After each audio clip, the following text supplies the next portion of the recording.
ओम श्री गुरुभ्यो नमः। हरिः ओम। शुक्लांभरधरं विष्णुं शशिवर्णं चतुर्भुजं प्रसन्नवदनं ध्यायेत् सर्वविघ्नोपशान्तये। गुरुब्रह्मा गुरुर्विष्णुः गुरुदेवो महेश्वरः गुरु साक्षात् परब्रह्म तस्मै श्री गुरवे नमः। सरस्वती नमस्तुभ्यं वरदे कामरूपिणी विद्यारंभं करिष्यामि सिद्धिर्भवतु मे सदा। ध्यानं पीताम्बरं करविराजित शङ्खचक्र कौमोदकी सरसिजं करुणासमुद्रम् राधा सहायमदिसुन्दरमन्दहासं वातालयेश मनिशं हृदि भावयामि। ॐ नमो भगवते वासुदेवाय। ॐ श्रीकृष्णाय परब्रह्मणे नमः। अथ श्रीमन्नारायणीयं प्रथमं दशकं श्रीभगवन्महिमानुवर्णनम्। सान्द्रानन्दावबोधात्मकमनुपमितं कालदेशावधिभ्यां निर्मुक्तं नित्यमुक्तं निगमशतसहस्रेण निर्भास्यमानम् अस्पष्टं दृष्टमात्रे पुनरुरुपुरुषार्थात्मकं ब्रह्म तत्त्वम् तत्तावद्भाति साक्षात् गुरुपवनपुरे अन्तभाग्यञ्जनानाम् एवं दुर्लभ्य वस्तुन्यपि सुलभतया हस्तलब्धे यदन्यत् तन्वा वाचा धिया वा भजति बत जनः क्षुद्रतैव स्फुटे स्फुटेयम्। ये ते तावद्वयन्तु स्थिरतरमनसा विश्वपीडापहत्यै निःशेषात्ममेनं गुरुपवनपुराधीशमेवाश्रयामः। सत्त्वैतत्तत्पराभ्यां मपरिकलनतो निर्मलं तेन तावत् भूतैर्भूतेन्द्रियैस्ते वपुरिति बहुशः श्रूयते व्यासवाक्यम्। तत्स्वच्छत्वाद्यदच्छादि परतपरसुखं तत्स्वच्छत्वाद्यदच्छादि तपरसुखं चिद्गर्भनिर्भासरूपम् तस्मिन् धन्या रमन्ते श्रुतिमतिमधुरे सुग्रहे विग्रहे ते। निष्कम्पे नित्यपूर्णे निरवधि परमानन्द पीयूषरूपे निर्लीनानेकमुक्तावलि सुभगतमे निर्मल ब्रह्म सिन्धौ कल्लोलोल्लासतुल्यं खलु विमलतरं सत्त्वमाहुस्तदात्मा कस्मान्नो निष्कलस्त्वं सकल इति वचस्त्वत्कला स्वेव भूमन् निर्व्यापारोऽपि निष्कारणमज भजसे यत्क्रियामीक्षणाख्यां तेनैवोदेति लीना प्रकृतिरसति कल्पापि कल्पादिकाले तस्या संशुद्धमंशं कमपि तमतिरोधायकं सत्त्वरूपं सत्त्वं धृत्वा ददासि स्वमहिम विभवा कुण्ठवैकुण्ठरूपम् तत्ते प्रत्यग्रधाराधर ललितकला यावली केलिकारम् लावण्यस्यैकसारं सुकृतिजनदृशां पूर्णपुण्यावतारम् लक्ष्मी निश्यङ्कलीला निलयनमृतस्यन्दसन्दोहमन्तः सिञ्चत् संचिन्तकानं वपुरनुकलये मारुतागारनाथा कष्टाते सृष्टिचेष्टा बहुतर भव खेदावहा जीवबाजाम् इत्येवं पूर्णमालोचितमजितमया नैव मद्याभिजाने नो चेज्जीवः कतौ वा मधुरतरमिदं त्वद्वपुश्चिद्रसार्द्रम्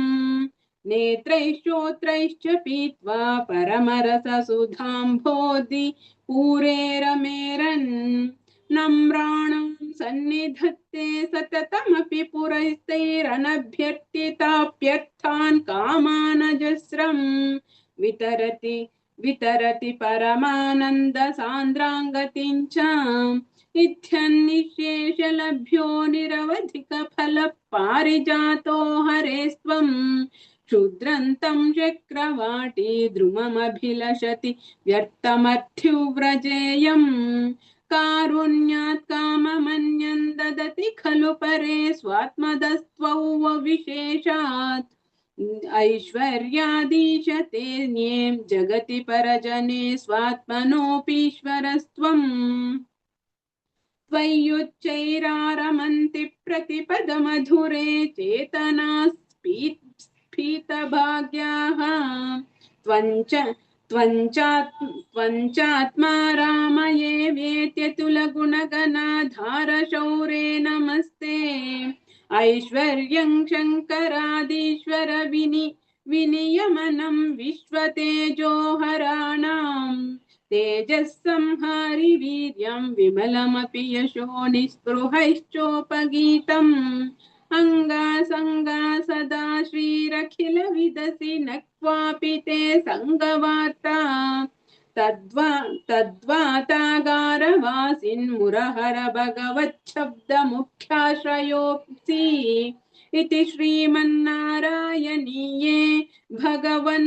भगवन्महिमानुवर्णनं नाम प्रथमं दशकं समाप्तं नारायणाखिलगुरो भगवन्नमस्ते नारायणाखिलगुरो भगवन्नमस्ते अथ द्वितीयं दशकं श्रीभगवद्रूपवर्णनम् सूर्यस्पर्धि किरीटमूर्ध्वतिलकप्रोद्भासि फालान्तरम् कारुण्याकुलनेत्रमार्दहसितोल्लासं सुनासापुटम् गण्डोध्यन्मकराभकुण्डलयुगं कण्ठोज्ज्वलत्कौस्तुभम् त्वद्रूपौ वनमाल्यहारपटलः श्रीवत्सदीप्रं भजे केयूराङ्गद कङ्कणोत्तम महारत्नाङ्गुलीयाङ्कित श्रीमद्बाहुचतुष्क सङ्गद गदा शङ्खारि पङ्केरुहाम् काञ्चित् काञ्चन काञ्चिलाञ्छितलसत्पीताम्बरालम्बिनीम् आलम्बे विमलाम्बुजद्युतिपदं मूर्तिं तवातिच्छिदम् यत्रैलोक्यमहीयसोऽपि महितं सम्मोहनं मोहनात् कान्तं कान्तिनिधानतोऽपि मधुरं माधुर्यदुर्यादपि सौन्दर्योत्तरतोऽपि सुन्दरतरं त्वद्रूपमाचर्यतोऽप्याश्चर्यं भुवनेन कस्य कुतुकं पुष्णाति विष्णो विभो तत्तादृङ् मधुरात्मकं तव वपुः सम्प्राप्य सम्पन्मयी सा देवी परमोत्सुका चिरतरन्नास्ते स्वभक्ते स्वपि तेनास्याबत कष्टमच्युत विभो त्वद्रूपमानोज्ञकप्रेमस्थैर्यमयाद चापलबलाच्चापल्यवार्तादभूत् लक्ष्मीस्तावकरामनीयकहृतैवेयं परे स्वस्थिरे यस्मिन्नन्यदपि प्रमाणमधुना वक्ष्यामि लक्ष्मीपते ये त्वध्यानगुणानुकीर्तनरसासक्ता हि भक्ता जनाः तेष्वेषा वसति स्थिरैव दयितप्रस्तावदत्तादरा एवं भूतमनोज्ञतान वसुधा निष्यन्ध सन्दोहनम् त्वद्रूपं परचिद्रसायनमयं चेतोऽहं शृण्वताम् सद्यः प्रेरयते मतिं मदयते रोमाञ्चयत्यङ्गकम् व्यासिञ्चत्यपि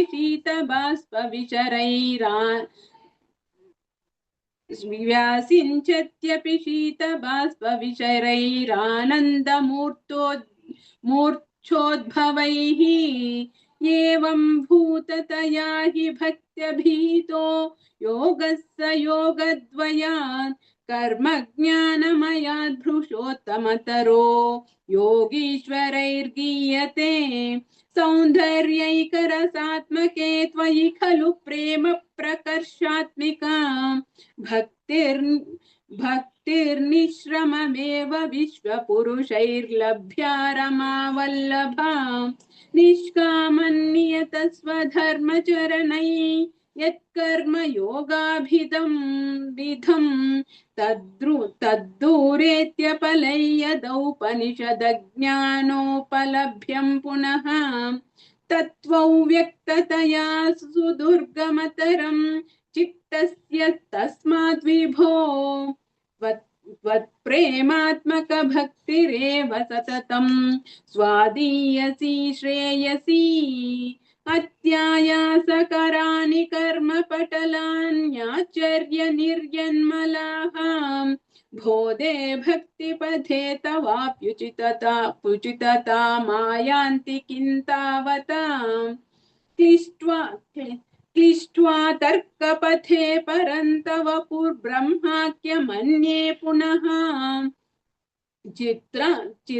चित्तार्द्रत्वमृते विचिन्त्य बहुभिः सिद्ध्यन्ति जन्मान्तरैः त्वद्भक्तिस्तु कथारसामृतझरी निर्मज्जनेन स्वयं सिद्ध्यन्ति विमलप्रबोधपदवीमक्लेशतस्तन्वती सद्यः सिद्धिकरी जयत्ययि विभो सैवास्तु मे तत्पदप्रेम प्रौढिरसार्द्रता द्रुततरं वातालयादीश्वर इति श्रीमन्नारायणीये श्रीभगवत् रूपवर्णनन्नाम द्वितीयं दशकं समाप्तं नारायणाखिल गुरो भगवन्नमस्ते नारायणाखिलगुरो भगवन्नमस्ते अथ तृतीयं दशकं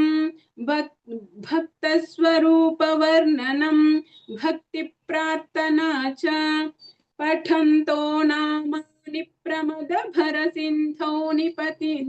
निपतिताः स्मरन्तो रूपन्ते वरद कथयन्तो गुणकथाः चरन्तो ये भक्तास्त्वयि खलु रमन्ते परममून् अहं धन्यान् मन्ये समधिगत सर्वाभिलषितान् गदक्लिष्टं कष्टं तव चरण सेवा रसभरेऽप्यनासक्तं चित्तं भवति भत विष्णो कुरु दयाम् भवत्पादाम्भोजस्मरण रसिको नाम निवहानहङ्गायङ्गायं कुहचन विवस्यामि विजने कृपा ते जाता चेत् किमिव नहि लभ्यन्तनुभृतां मदीयक्लेशौघप्रशमनदशा नाम कियती न के लोकेऽस्मिन्ननिशमयि शोकाभिरहिताः भवद्भक्ता मुक्ता सुखगतिमसक्ता विदधते मुनिप्रौढारूढा जगति खलु गूढात्मगतयः भवत्पादाम्भोजस्मरण विरुजो नारदमुखाः चरन्ति शस्वैरं सतत परिनिर्भात परचित् सदानन्दाद्वैत प्रसर परिमग्नाः किमपरम् भवद्भक्तिस्फीता भवतु मम सैव प्रशमयेत् अशेषक्लेशौघन् न खलु हृदि सन्देहकणिका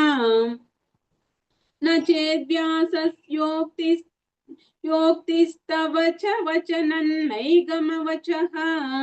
भवेन्मिथ्यारथ्या पुरुषवचन प्रायमखिलम् भवद्भक्तिस्तावत् प्रमुखमधुरा त्वद्गुणरसात् किमप्यारूढा चेत् अखिल परिताप प्रशमनी पुनश्चान्ते स्वान्ते विमल परिबोधोदयमिलन् महानन्दाद्वैतं दिशति किमतः प्रार्थ्यमपरम् विधूय क्लेशान् मे कुरु चरणयुग्मन् धृतरसं भवक्षेत्रप्राप्तौ करमपि च ते पूजनविधौ भवन्मूर्त्यालोके नयनमथ ते पादतुलसी परिघ्राणे घ्राणम् श्रवणमपि ते चारुचरिते प्रभूताधिव्याधिप्रसभचलिते मामकहृदि त्वदीयन्तद्रूपं परमसुखचिद्रूपमुदीयात् उदञ्छद्रोमाञ्चो गलित बहुहर्षाश्रुनिवहः यथा विस्मर्यासं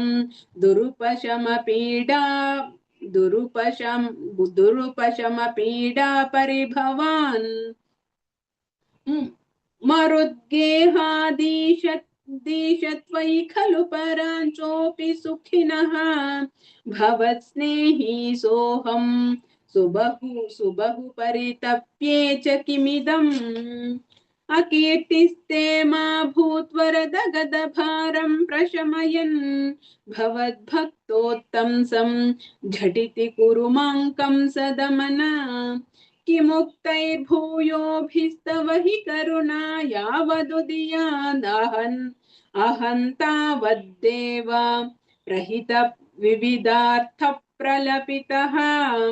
पुरः क्लुप्ते पादे वरद तव नेष्यामि दिवसान् यथाशक्तिव्यक्तं नुति निषेवा विरचयन् इति श्रीमन्नारायणीये भक्तस्वरूपवर्णनं प्रार्थना चेति तृतीयं दशकं समाप्तं नारायणाखिल गुरो भगवन्नमस्ते नारायणाखिल गुरो भगवन्नमस्ते।